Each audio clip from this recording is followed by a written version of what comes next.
Hello? Hello? Hello? Hello? If you can hear this, it's not too late. I've returned to warn you.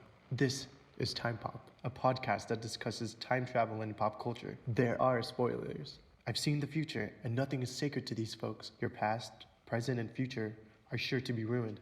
Even if you could go back in time, as I have, you will never forget what you are about to hear. You've been warned. This is Time Pop. Jury duty f***ed me, so Yeah. what am I going to do about that? I got $15 a day, baby.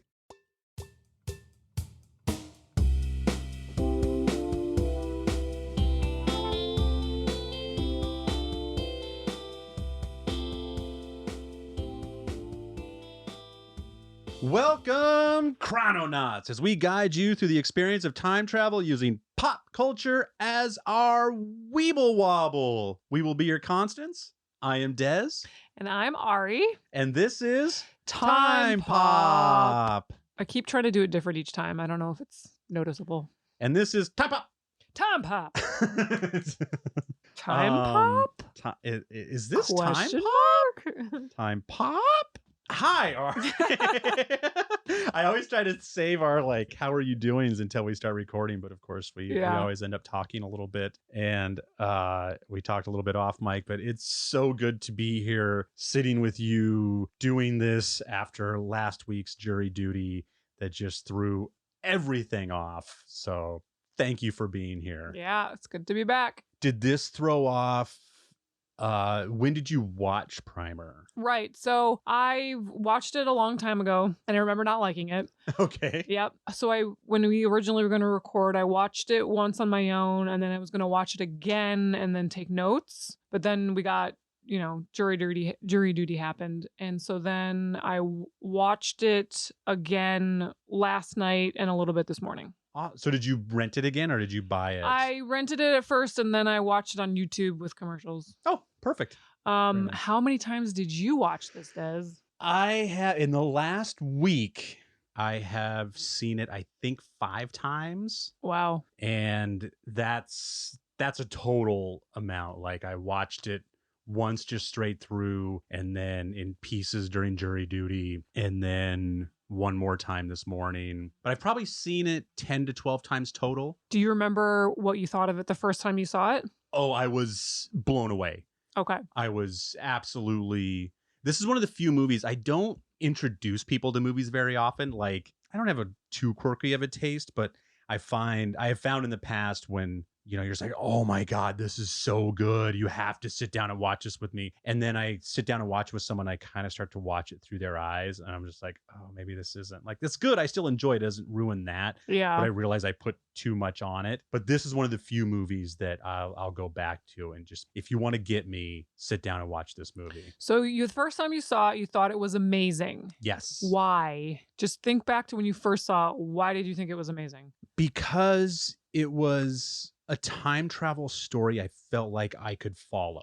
I just either... You followed this?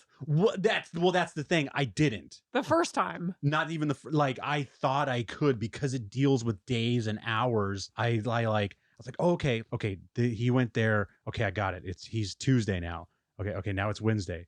Okay, back to Tuesday, and then by the end the end stuff all happens and it totally comes unraveled and I can't follow it. But I felt because time travel movies either Back to the Future, where it's just oh, we go to 55 and then we come back. Not hard to follow. Yeah.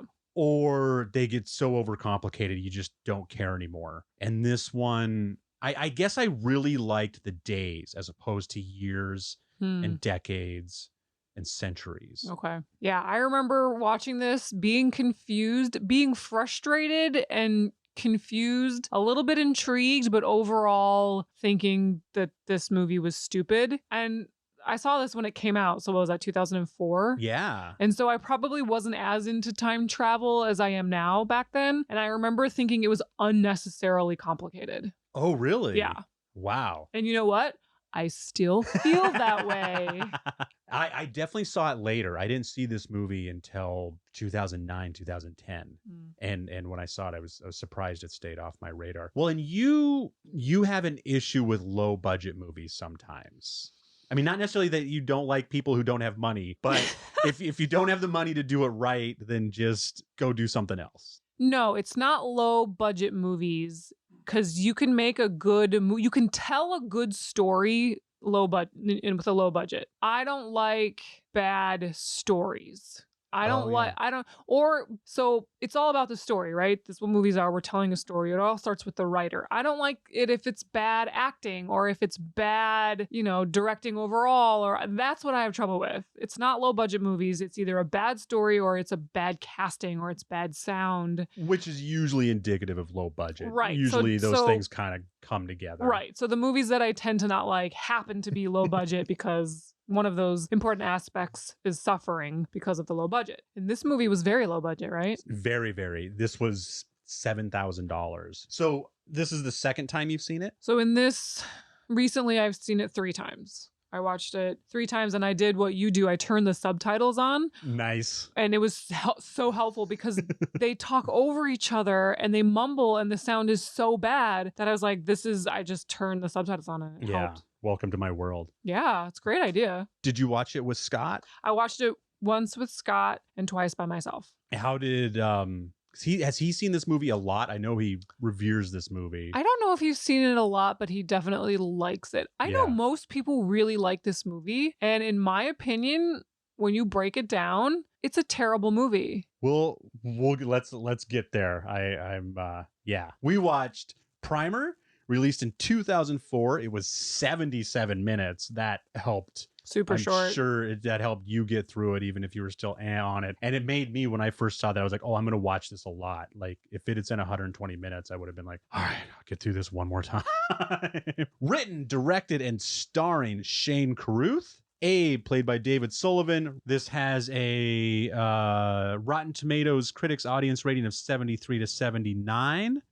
This had a budget of $7,000. All right, I guess that's all I have for the facts of this. We're gonna move right along to Ari's overview, and if she can do this in under 77 minutes, then congrats. Or she's gonna do it really short, or it's gonna take her 7 seconds. So I've been thinking about this, and I watched it, and then I watched a YouTube video explaining it. And after I watched that YouTube video, and they were very thorough, they talked about mainly the time travel and the motivation behind some of the things in the movie. After I watched the YouTube explanation, I got very mad at this movie. Oh. Because there were things told to me in the explanation that I did not pick up on after watching it twice. I believe I had watched it twice. And it made me realize that this movie was unnecessarily vague, whether they chose to do that or because of their budget they had to do it, but it was unnecessarily vague. I get that you want to be a little bit vague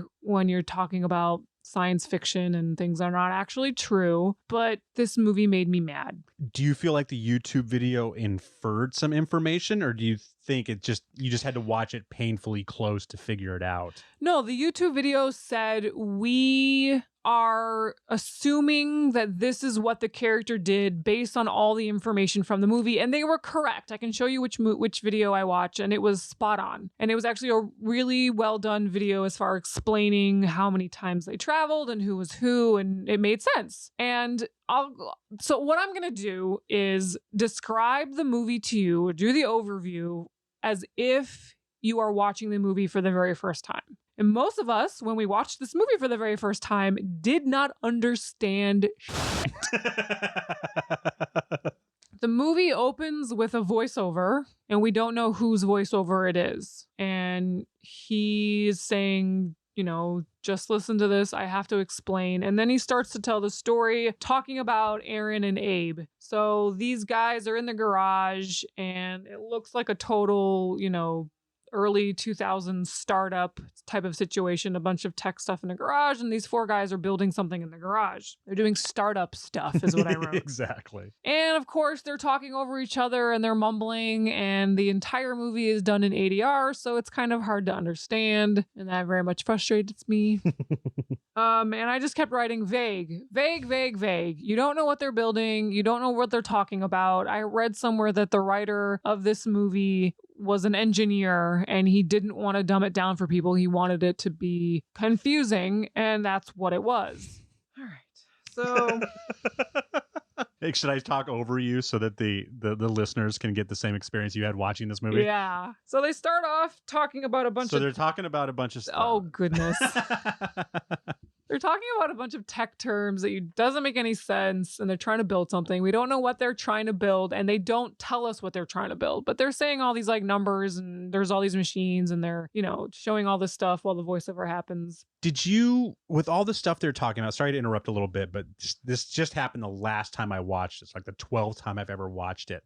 Did Abe and Aaron, were they talking about the other two guys? When? At the beginning, when they're like, okay, we need to do this, we need to do that, we need to get Freon, we need to get... Because forever, I thought they were just talking about something we had never heard of that they were trying to recreate. Because they were definitely looking at some kind of blueprints or some kind of plans that they were trying to make. Were they? I don't know. I think that the writer purposely made this vague. Well, I know he's trying to make it vague, but whose idea were they building? Was this the idea like they set up in the beginning when they're in the kitchen of them? When again, it was kind of like you said, it was kind of vague of like, well, I want to do my plan, or we want to do his plan, or we want to make his thing. I don't remember. Okay. I just remember they're being vague, and they're getting parts from cars and from the back of fridges, and they're building a metal box, and they're building this thing. And then one night it's just Abe and Aaron in the garage, and the machine is on because Aaron, the dark-haired one, the brunette, is sticking his hand over the little plate thing, and he's like, I don't know if I can feel it or if I just think I am. So the machine is on, and he's sticking his hand over the little area where they have these discs, right? So what they're trying to make, from the best I can guess, is something that alleviates weight, something that will make things, and they're like, well, if they can make something 10 pounds feel more like it's 5 pounds, then that will save on energy, because then they can transport it as a 5-pound device as opposed to a 10-pound device. That is a good guess as to what they're building, but they don't really want you to know. I think they purposely are keeping this ridiculously vague. Yeah. But there is one point where they take some like paper, little pieces of paper from when you do a hole punch, and they float them over this area. So again, this is possibly a hole. The machine is on, and they're floating some paper slightly over the machine, and then they're like, okay, we got to build a box. It's like this, can we put a window in the box? No, it's this super dangerous box or this thing that we have to put a box on, and we can't see it, but let's stick your camcorder in there and see if we can see what's happening in the box. So at first the machine is on, and they're putting their hands over it, but then they have to build this box to protect it because it's this big thing. Like, oh my goodness. So then they have to fill the box with argon gas. Argon gas is a real thing. Argon is an element, right? And they are looking, and then they put a little Weeble in it. So Des at the beginning of the episode said the Weeble, and it's like this little toy egg-shaped thing that like wobbles back and forth. Weebles wobble, but they don't fall down. Oh. So you never heard that? I have. That sounds familiar. All right, yes. So they put this toy thing called a Weeble Wobble in the box, and they fill it full of gas, and they turn it on, and they're looking at like some number. They're looking at a scale for how much it weighs. And yes, and that starts to go down slightly. Yeah, not a ton, but they're getting positive results for what their initial hopes are of this device. And the first half of this movie is ridiculously slow. It's strange. It's ridiculously slow, but it's still kind of captivating. I don't know whether it's because you don't know what they're building and you're really trying to focus and pay attention to pick up on whatever it is they're trying to build, or if it's just the way that it's filmed with their shots. They do a lot of like close-up moving camera. It's slow, but there is motion. So it's like, it's kind of a weird, what's going on screen is kind of slow, but the story seems to be moving. At least that's what I get. But the story's moving something's happening. Yeah, I think you're intrigued because you're not really sure what they're building, and they're not really sure what they're building. At one point, they're like, what could this be used for? We made this little Weeble lighter. What could we possibly use it for? And they say, they mention there's nothing could handicap us more. They want to publish, like they're making this Weeble lighter, so they're getting positive reaction, but they know that to release this or to sell it or to publish on it too soon would be for other people to make the real riches on it. Right. So they don't do anything with it yet. And then really quickly, really briefly, we're introduced to two other characters. One is named Rachel, who possibly likes Abe, the blonde one. And then Rachel's dad, who is showing up at a party at their house to support Rachel, who likes Abe, but Rachel's dad, Mr. Granger, could also potentially be an investor in their company. And when I say brief, I mean it is like, and then the parties happened, and Mr. Granger's only there to support Rachel, and Rachel's only there because she likes Abe, or something along the lines. And then that's it. And they don't even talk they don't say any lines. You see him from behind, this guy, Mr. Granger. They say the only thing they say is weeks led to months. And so these vague parties are going on for a long time while Is that what they said? Yeah, I missed that. They did. Yeah, they do make a huge time jump there while they're hoping that they're going to get Thomas Granger's attention, and which doesn't happen. And so also in these weeks and months, you can assume that they just keep working on this and learning more about it, kind of together and independently, but without the other two in the company. But the first time you watch it, that is not clear. It is not. So well, they do say months, but it's just they could have done a better montage. And you might have only caught it if you had the subtitles on. Very true. Very true. So then all of a sudden, Abe wants to show Aaron something. So the blonde guy wants to show the brunette guy something. And it's essentially a fungus that has been growing on the Weeble. And on his own, Abe took the Weeble to a lab, and the lab guy said, yeah, it's a fungus. And then they took the fungus in to be analyzed at another lab, and the guy said, yeah, it's a fungus, and the amount that you have been bringing in would take a really long time to grow. So Abe says that this amount of fungus has been growing on the Weeble, which has been in the machine. So essentially the machine has been on consistently this whole time. And every 5 days, he's wiping off some fungus that would have taken 5 or 6 years to grow. So we'll come back to that. I smell a hole. Yeah. 5 or 6 days. I'm sorry, 5 days, 5 or 6 years. We'll come back to this. Yes. I'm putting a big fat hole right there. So then they try it with their watch. And they're saying Abe's already done this. Yeah. Abe is explaining all of this to Aaron. And again, that's why you know that there's been some independent research going on. And Abe seems to have found out a lot without Aaron. So they try it with a watch, a digital watch and a regular watch. And they're saying a bunch of numbers and they're talking over each other. And it's super confusing. And you don't pick up on most of it if it's your first time watching it and you don't have the subtitles on. And then Abe's like, yeah, it's simple. There's an A end and a B end, and it's looping back around itself. It's going from A to B, A to B, A to B, A to B over and over and over again, and it's like 1,300 times, and number this, and confusing, and terms, and blah. And I don't remember who said it. One of them says, it has to exit or you won't be able to see it at the end. So it, whatever it is in the box, has to exit or you won't see it at the end. Huh?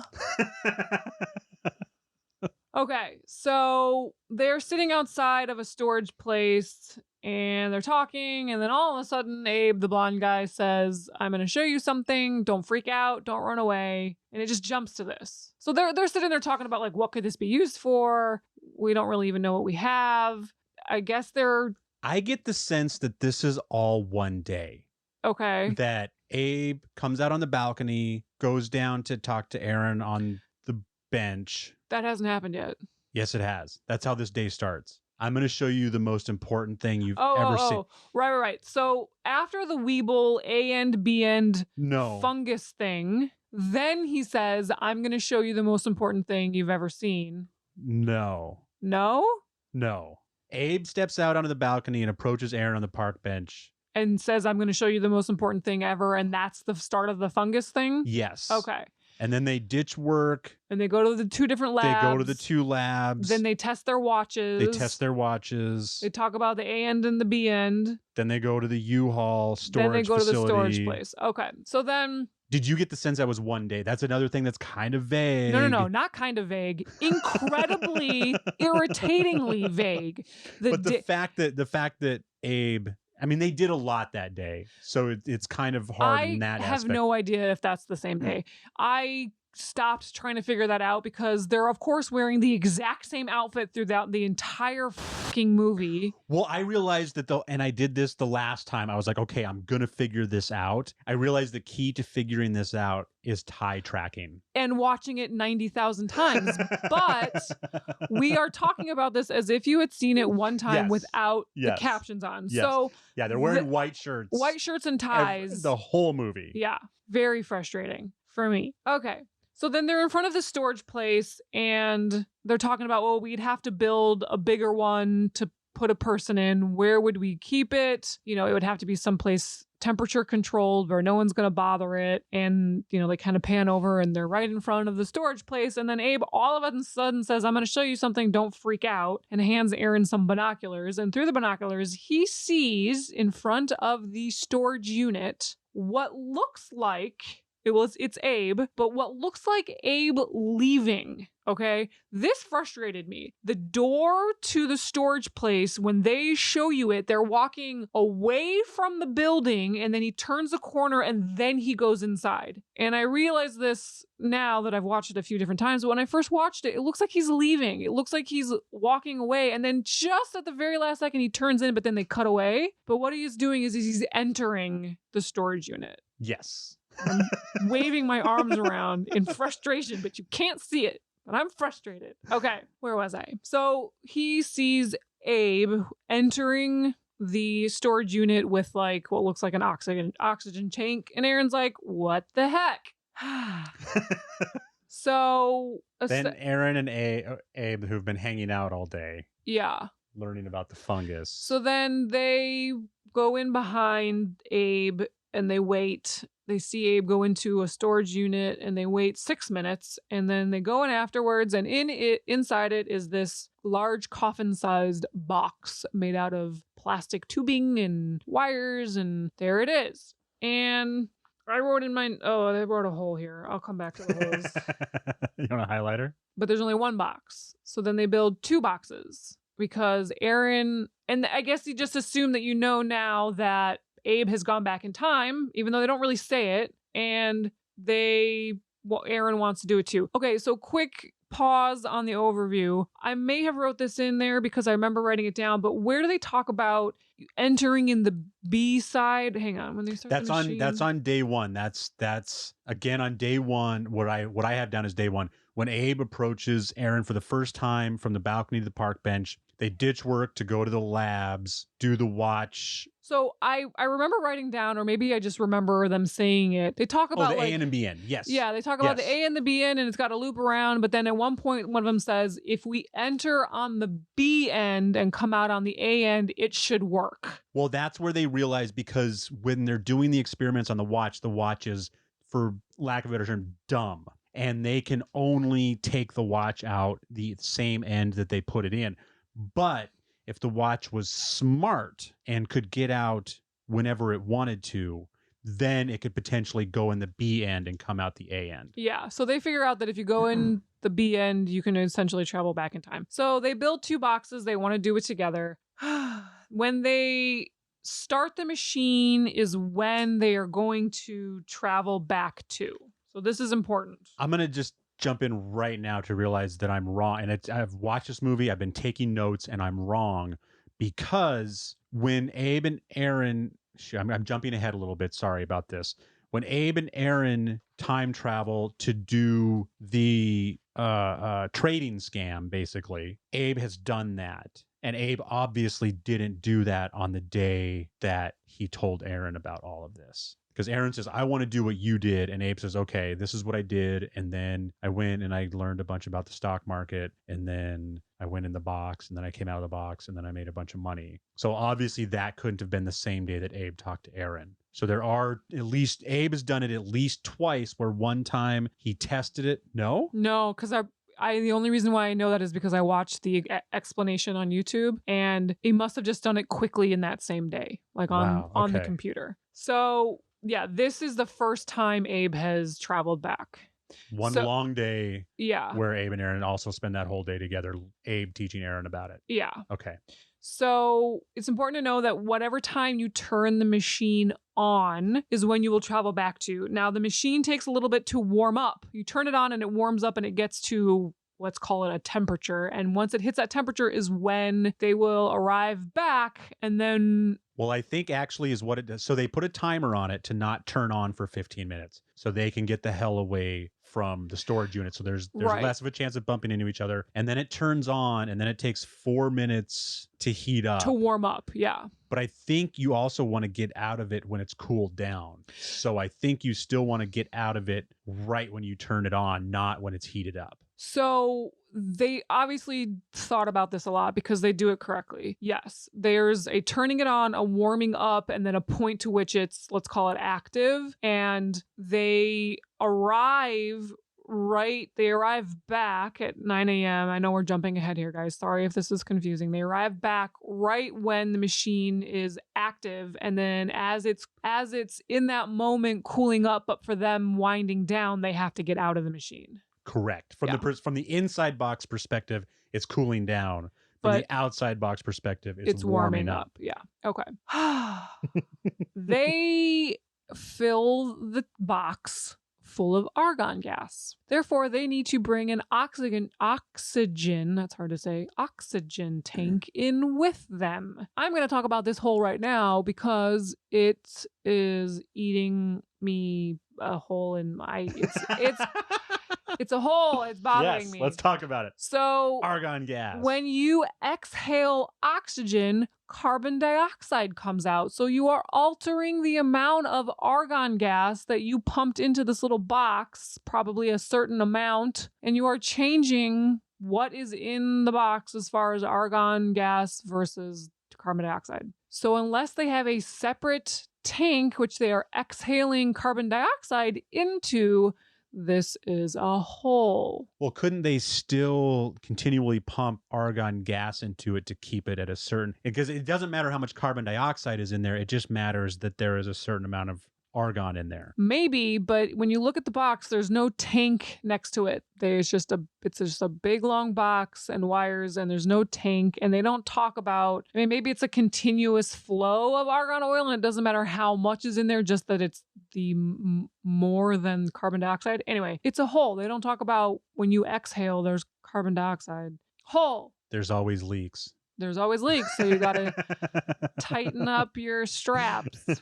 Okay, so Damn it, Ari. So they turn the machine on and they go and sit in a hotel all day. And then at 3 o'clock, they get back in the box and they travel back to 9 a.m. They get out of the box. Another thing that I thought was interesting, they don't actually show them physically getting in and out of the box, probably because it's not actually a box. But I think it's a box. I bet it just has, I don't think there's a cool door on it because they make it sound like there's a really cool garage door on it. And it's not. It looks more like plastic and tubing. Yeah. I do have to say their editor is not bad. Ooh. The editing in this is not bad. Okay. So they get out and they do stock things. You know who edited this movie? The director? Yeah. Yeah. Okay. So he's got a future somewhere. In editing. Yes. Okay. So they do stock things and then they go back to so they spend the whole day doing stock things and then they go back and they see themselves going in at 3 p.m. Now, I have to also say this hole right now because my eye is starting to twitch and okay. So, and this also was not explained in my YouTube explanation that I watched. Yep, we're doing this now. So, yes, let's do it. They turn the machine on at 9. They go away to a hotel room. At 3 o'clock, they get into the box and they go back to 9 a.m. And at 9 a.m., they get out of the box and they live their day. So there are 2 of them, one in the hotel and one living their day. The ones living their day keep going with their day. And then at 3 o'clock, the ones in the hotel room get back in the box and go back to 9 a.m. And they should technically arrive again at 9 a.m. and be, 6 hours behind the original people that went back to 9 a.m. And so there should always be two versions of them. But in this movie, not explained, but in the YouTube video I watch, explained, they just say that they disappear into the past. This is the biggest, fattest, juiciest hole of this whole movie. Sorry for swearing. That's okay, because this movie tries to negate the idea of loops, but obviously you're creating loops. Yeah, they don't just disappear. Disappear into the past. But they never explain it, right? They just disappear, and they talk about doubles a couple times, and they don't explain it. But if you think about it, there should be two of them all the time. And okay, so that's a whole. We'll come back to it. So then they've traveled. So yeah, from their perspective, I think they're just pretending that, just for the case of the movie, they've succeeded from their point of view. Because the one thing I did want to mention was that, again, for a movie that seems to take itself so seriously, I thought this was a little self-centric. The laws, at one point you see one of them looking at the laws. Rules to follow to evade causality paradoxes or generally screwing up your life. Do not disturb the box after I couldn't read a couple of words there, or your double is in it.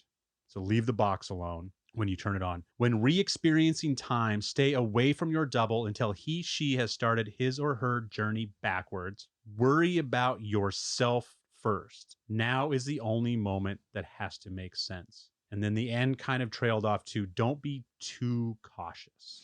So Desmond is reading a list that they briefly show in the movie. And unless you pause it, you're not going to be able to get all that. And even if I paused it, I recorded it, I did everything I could. And it was strange for them to show it at all, but then not focus right in on it. That was weird. Because they like being vague. Okay. So they traveled that one time and it worked. And now they're at home and they're talking to Aaron's wife, and they talk about, what would you do if you had all this money? And then Aaron says something about punching someone named Platt in the face. We don't really know who Platt is. They mentioned it a couple of times. I'm assuming from this perspective of just someone watching this once that it's someone he used to work with or a rival company or something. I think it's his boss. Or is his old boss? Yeah. I think it's his current boss, which is just weird that this comes out of nowhere. Like, by all accounts, he's obviously trying to start his own business, but he doesn't hate his job. Yeah. And then the wife talks about how there's rats in the attic. Okay, I have another hole here, but we'll come back to that. Yes. They never actually show going in or out of the box. Then one day Aaron is bleeding from his ear and Abe is not. Okay, then we have 30 minutes left of the movie and shit gets weird.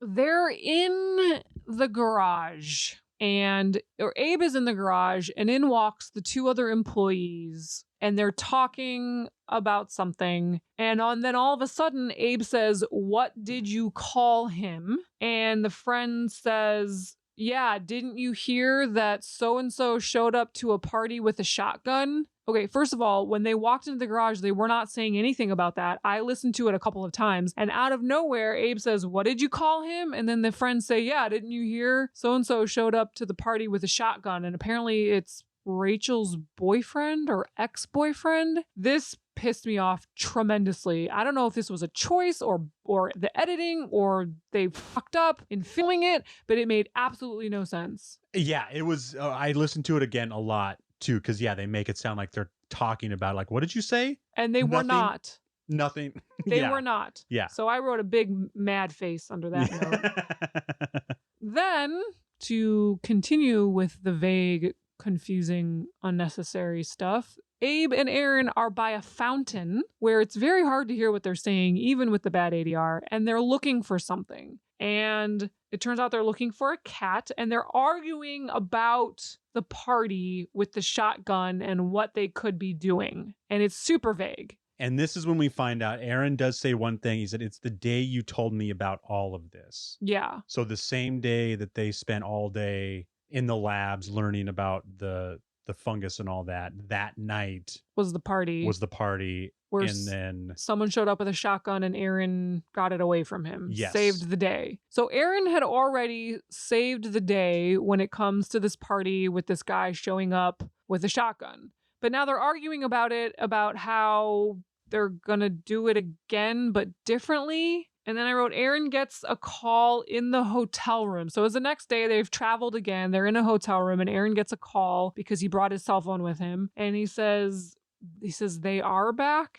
I wrote that in quotes. I don't know what I meant. They are back. He says probably they're not back yet. So they think it's okay to answer it because in that moment. Oh no, that's later. This time he just answers it because it's the first time his phone is rang. And then that's what he says. Abe says, don't bring your phone back with you. Yeah.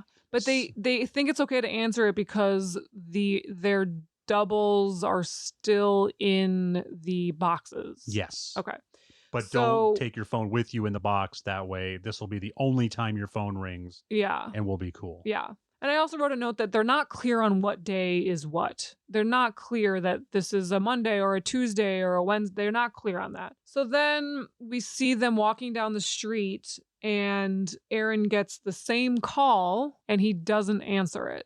It's a call from his wife and he doesn't answer it. And the whole time they're talking about, is the other one ringing now? How do cell phones work? Are they both ringing? Did you just steal the phone call from your double? Did we just create a paradox? Yeah. So then all of a sudden Abe is sleeping and some kids on a skateboard are passing by some cars and they're hitting the cars and setting off the alarms and it wakes up Abe and it's 3 a.m.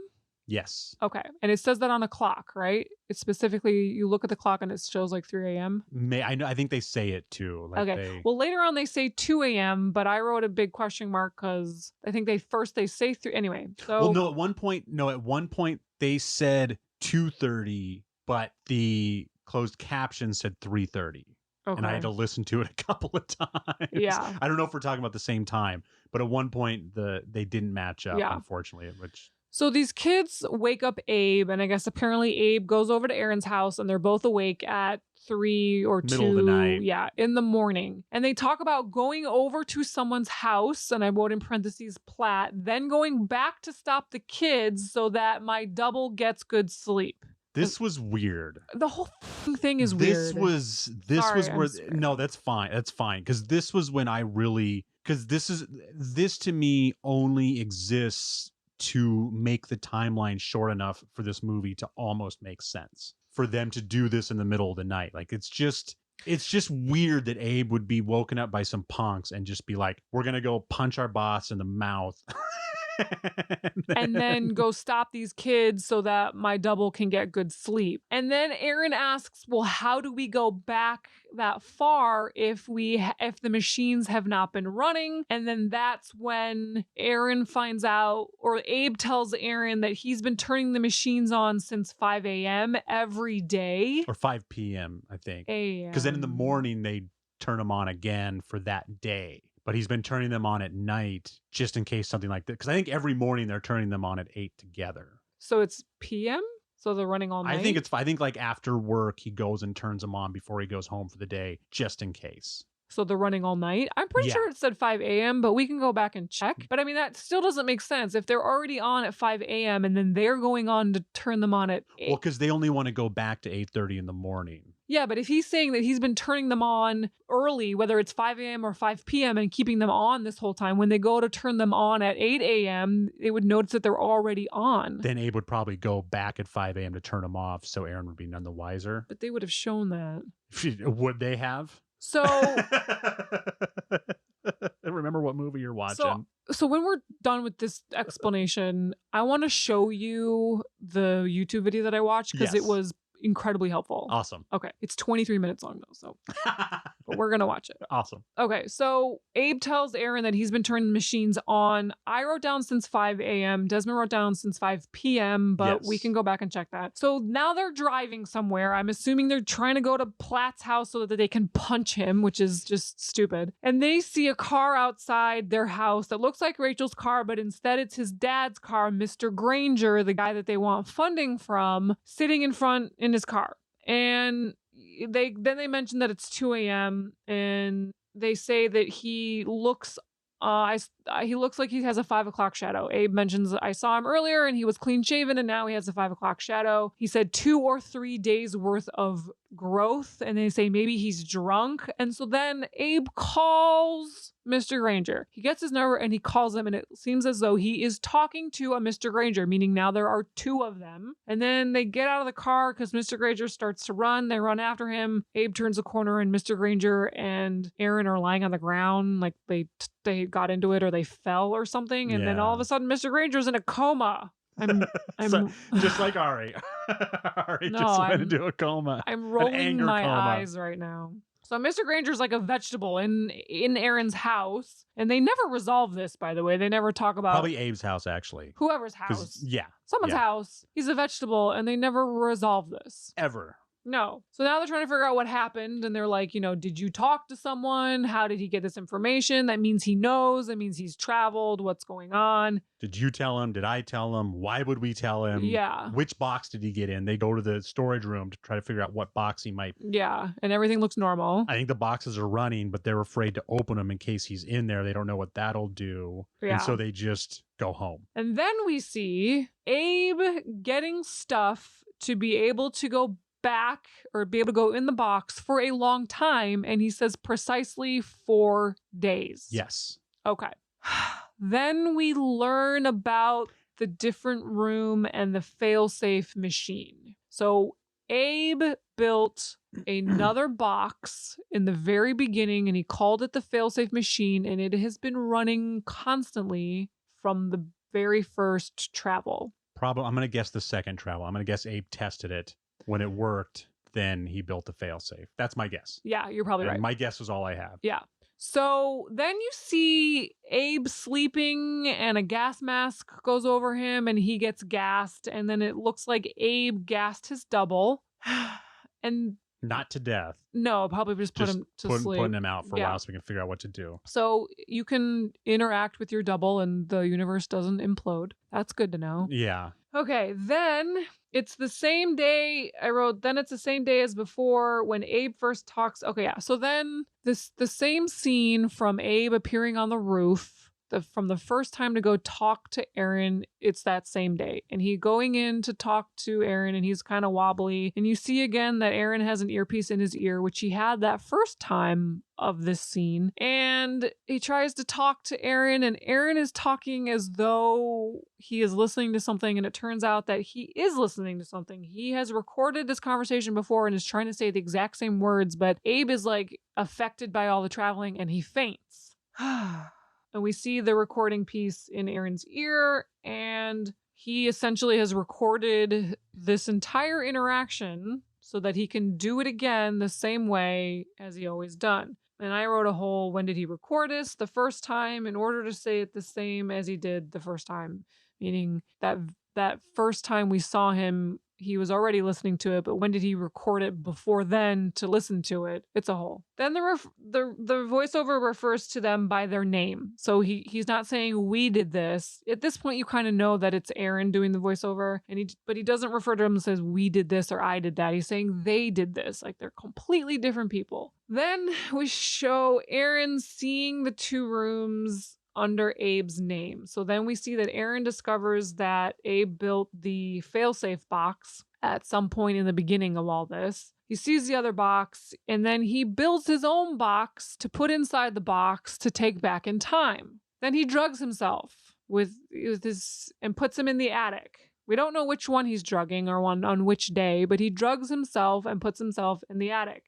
I think he's drugging his original self, the one we see the first time he ever time travels with Abe. Okay. I think that's who he's drugging. Okay, that's a good guess. Okay, so then Aaron comes back the second time. One of the Aaron... So then there's 2 Aarons inside of a house, and then one of the Aaron leaves. Like, he says, okay. Aaron 1 is the original Aaron who did the day with Abe, the first time travel. Aaron 2, failsafe Aaron, drugs Aaron 1. Okay. Aaron 3 comes back, but Aaron 2 is ready for him. And then one of them leaves. Aaron 2 leaves. Okay.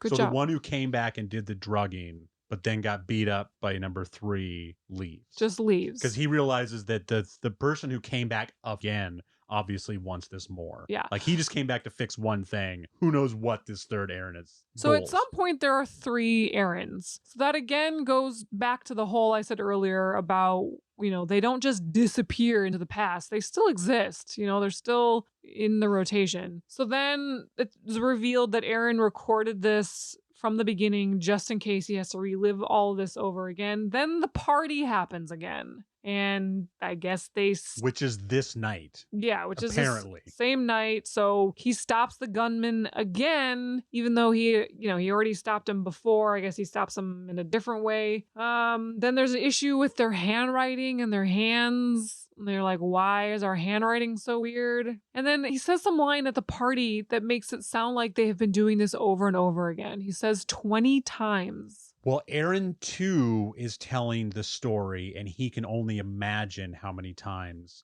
Aaron 3 did this to get it perfect. To stop the gunman. Yeah.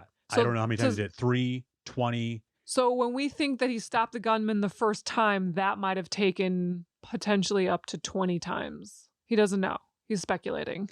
Well, now it's almost like he wants to get it perfect. It's not even enough to stop the gunman. Because I think he's even redoing the original one that Abe, Philip, and what's his name are talking about. Like, I think that, because they say that only the last revision counts. So I think the one that they're talking about in the garage has already been rewritten. I mean, we can get into whether or not they're loops or not, or whether these timelines go on.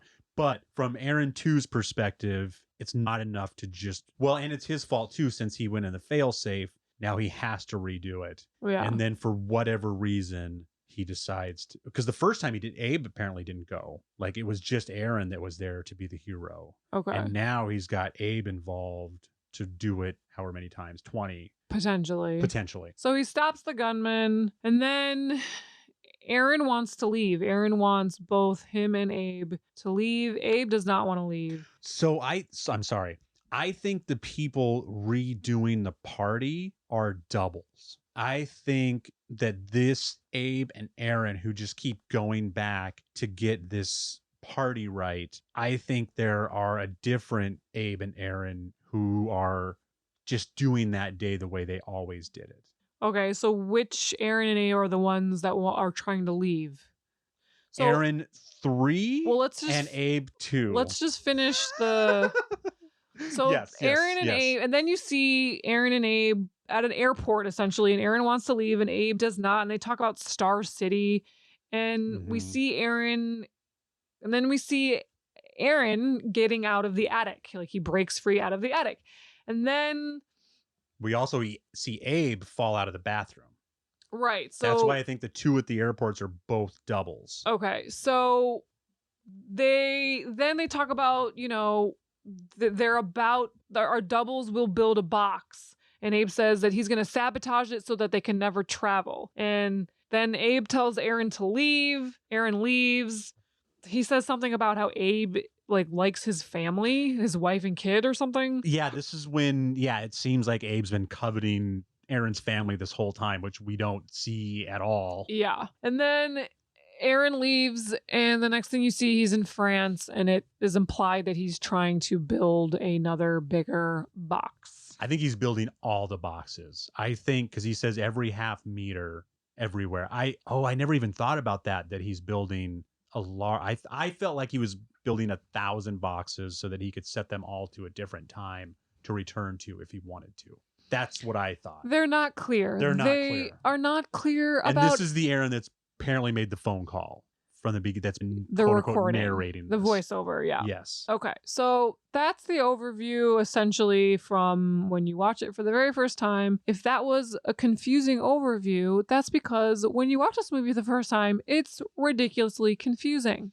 Okay. Do you want to watch the YouTube video that I saw, or do you want to talk about stuff? Let's talk about stuff for a minute. It's going to help and you. I know it's going to help. And that's why I want to have a little bit of a conversation first. Okay. To just purge my brain the way it took all this in. My first hole that I wrote is, why do the little paper bits float over the machine? Like, nothing floats. Well, they're so light. The whole thing they're making this device to do is to, and I even wrote it down, degrading gravity. And so you take something that's as light as a hole punch, and if you know, it becomes weightless very quickly. So that's what I got out. A Weeble, even something as light as a 6-gram Weeble, is not going to hover. It's only going to become lighter. But something like a hole punch will just float.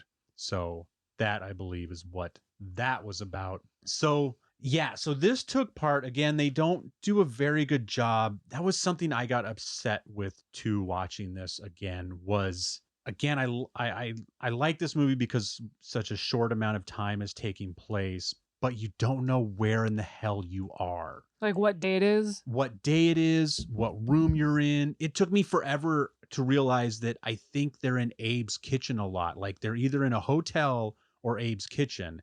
And forever I thought that Abe's kitchen was another hotel room that they were bouncing to. I mean, it was a real bummer. Like, spoiler alert, I'm really upset with this movie now too. What? Now you are? Well, no, I was before we started, but I wanted to play good cop just to get us into this movie and to just have some conversation. But truth be told, this movie is annoyingly confusing. Yeah, so okay. Unnecessarily confusing. It can be confusing and without confusing you. Yes. So the concept of the time travel, I think, is great. Yes. It's original. It's kind of, somewhat plausible, right? You wait out a day and then you go back to the beginning of that day. It's cool. The fact the machine only works when it's on. Yeah, all these aspects Brilliant. are really well thought out. Now, it's kind of fun to be a little confusing with the audience, but not, you have to explain it at the end. You cannot be confusing from start to finish and vague from start to finish, or you're just going to piss people off. Yeah. Yeah, and I think part of it was that this movie took, I don't think this movie took very long to film, but it took him 3 years to finish. A lot of that time was spent ADRing. Yeah, and editing. And editing. And I think at the end, there was a lot of footage he didn't have, but he also didn't have the budget to go back and reshoot it. Yeah, that's the feeling that I got. I got the sense that they maybe forgot to film some important stuff, but they couldn't go back and do it again. So they just left it the way it was. And did poor or even non-ADR and just like, hey, remember like what you said? No. Yeah. And something so simple. And I mean, I can see why in a time travel movie, you might have felt like this was hacky and giving the audience too much. Tell us what day it is. Just like, I'm pretty sure the mainstay of this story happens within 5 days. So because I've watched the explanation, I know the answer to this, and it is yes. This goes from Monday to Friday. Okay, that's what I got when I sat down and I kept track of it. And it's kind of hard because there are some conversations where you don't know if that's the same night as when they time traveled or if that's another day where they're taking a day off. But then when you see that the failsafe is only 3 days and 22 hours, that's when you're like, okay, so this has to be very, very quick. Yeah, and they didn't explain that. And I remember when this first came out, people were going crazy for it, but it's probably because they didn't understand it and they didn't want to seem dumb that they didn't understand it, so that they're just like, yeah, I love this movie. It's so great. When in reality, they were like, I have no idea what's going on. It must be an amazing movie because I don't understand a word of it. Well, I think in 2004, too, there was this love for not being spoon-fed. And even if you left confused, you were so happy that the director didn't treat you stupid. But then, yeah, after rewatching it and 15 years passing, you're like, you can tell me what the fuck is going on without making me feel like an idiot. This could have been done better. You could still be vague and intrigue people, but you could have done it better. I mean, look at See You Yesterday. I'm taking that one because that's the same thing. It's a short amount of time, 1 day at best. That movie, the science was as vague as any time travel movie. And there's nothing you could say, that's not how protons work. But you still knew where you were in that universe, on what day, which double was doing it. And Thomas Granger? I love that now you're getting frustrated as me. I was on my way, and then you really, I'm like, Ariel, sorry, I can't even say your name.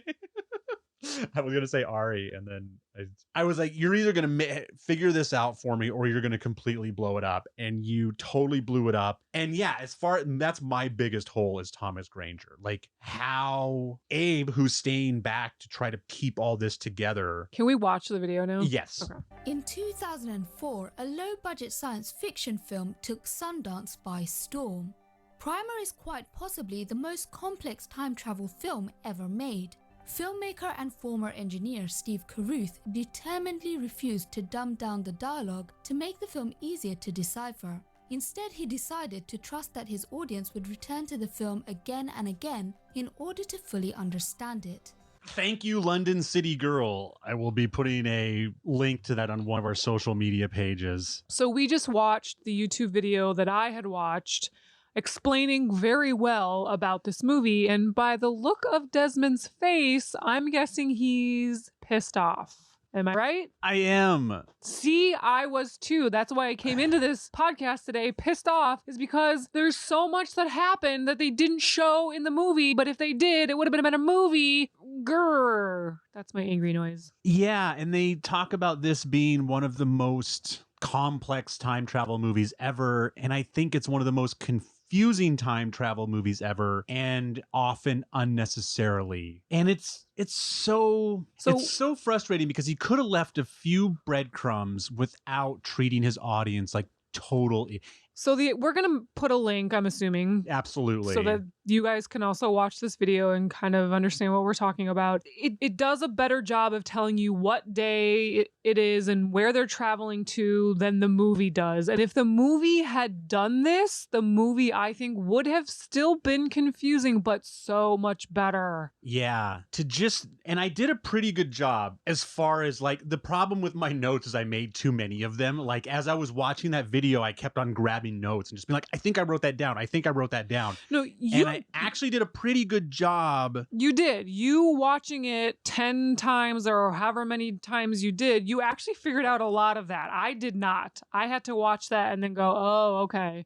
Because they got to five Abes, 6 Aarons, or 5 Aarons and 6 Abes, something like that. Yeah, there were more Aarons than Abes. I definitely didn't get there. Like I don't know. I think I could have watched it 100 more times. I don't think I would have gotten, especially, well, it's weird that they got to 5 and 6 while also saying that they disappeared in the past. So that is my biggest issue with this. There is a hole with this. Obviously, it's time travel. There will always be a hole, like I always say. But they just say that they go back into the machine and disappear into the past, which is not what would happen. You don't just disappear. And if they did want that to be the law, they would have to explain that. They'd have to explain the A end and the B end and explain it somehow in math. Even if it's not real, they would have to explain it. Because are they trying to say that since, like the Abe and the Aaron who were the Abe and the Aaron sitting on the truck eating lunch are watching the Abe and the Aaron go into the box, but since they sitting on the truck are the Abe and Aaron that are going into the box. The one thing that's interesting is that when Abe and Aaron have their first day where Abe is explaining the whole thing to Aaron, right before their parting ways, Aaron says, I wonder what I did the first time through.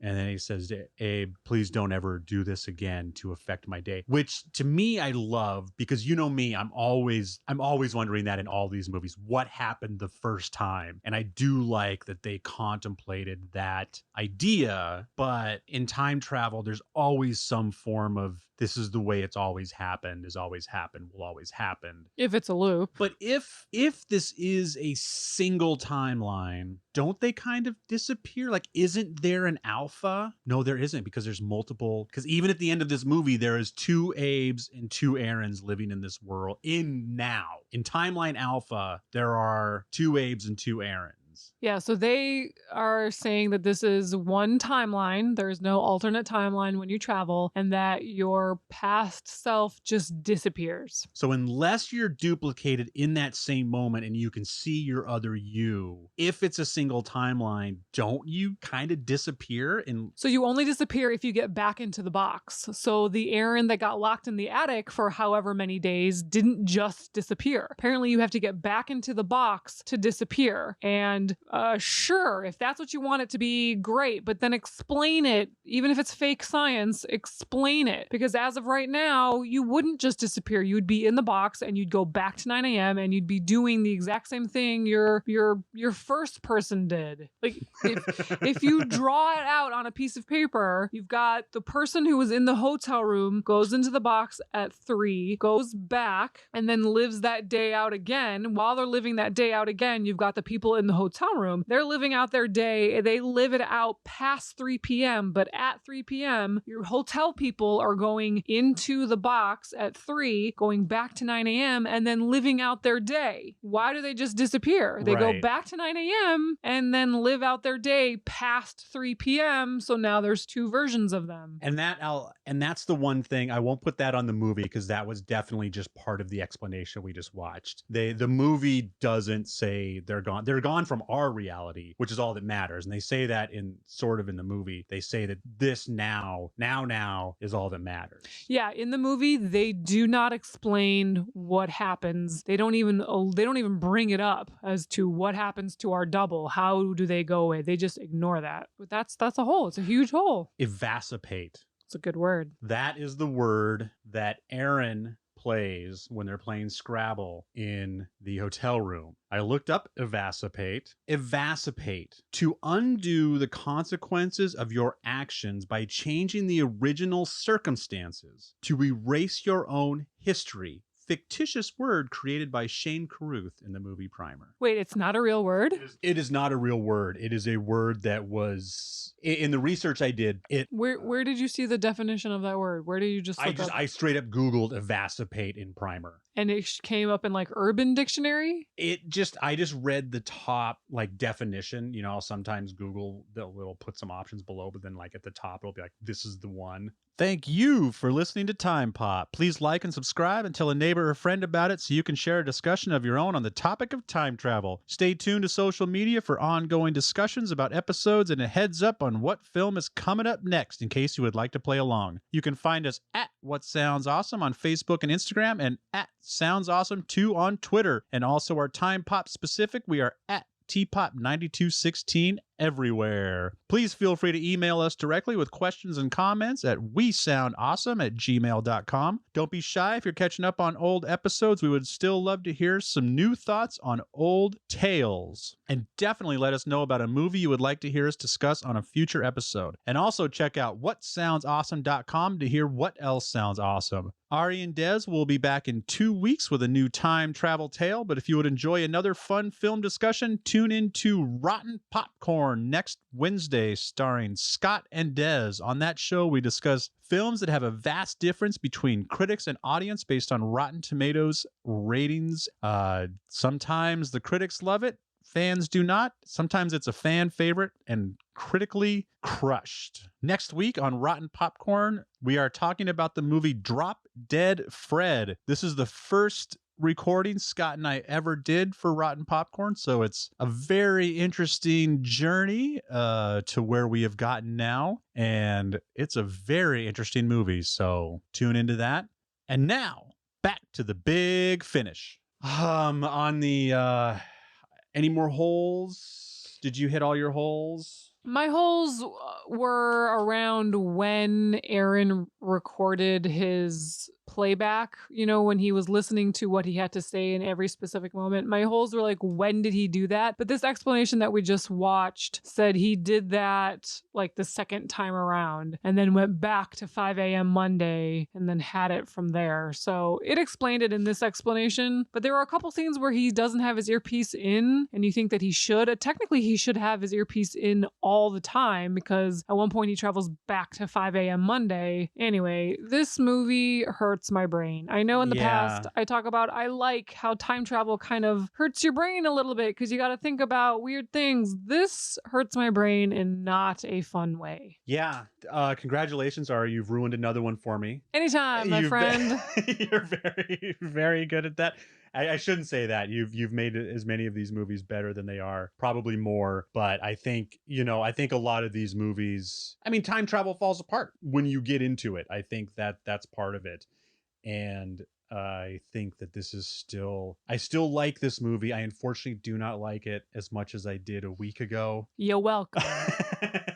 And I now own it. I should have owned it a long time ago. I bought it for $8 or $9. And I think that I owe Shane Carruth $8 for the amount of time I've gotten out of this movie. Wait, you owe him money? I bought. I feel like the amount. You feel like it was worth the $8? Absolutely. I do not. I feel like I owe him a punch in the nose.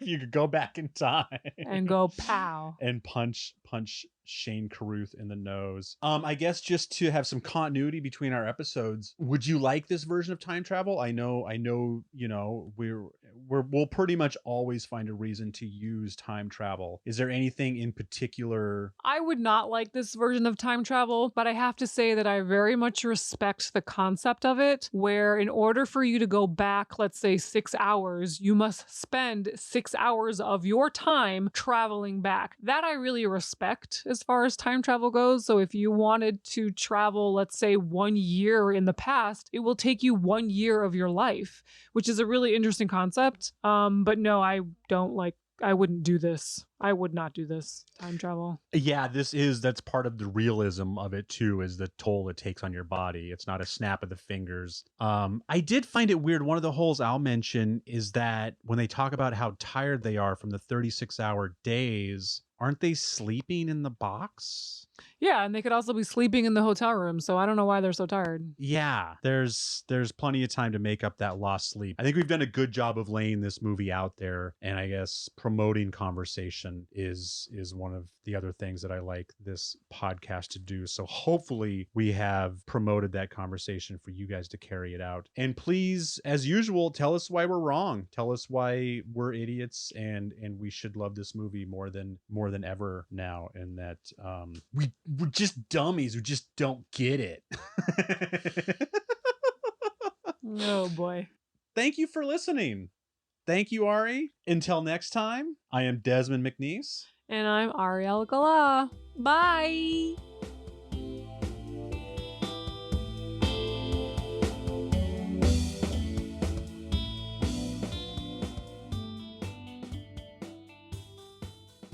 It's a Weeble, but Weebles wobble, but they don't fall down. Oh boy.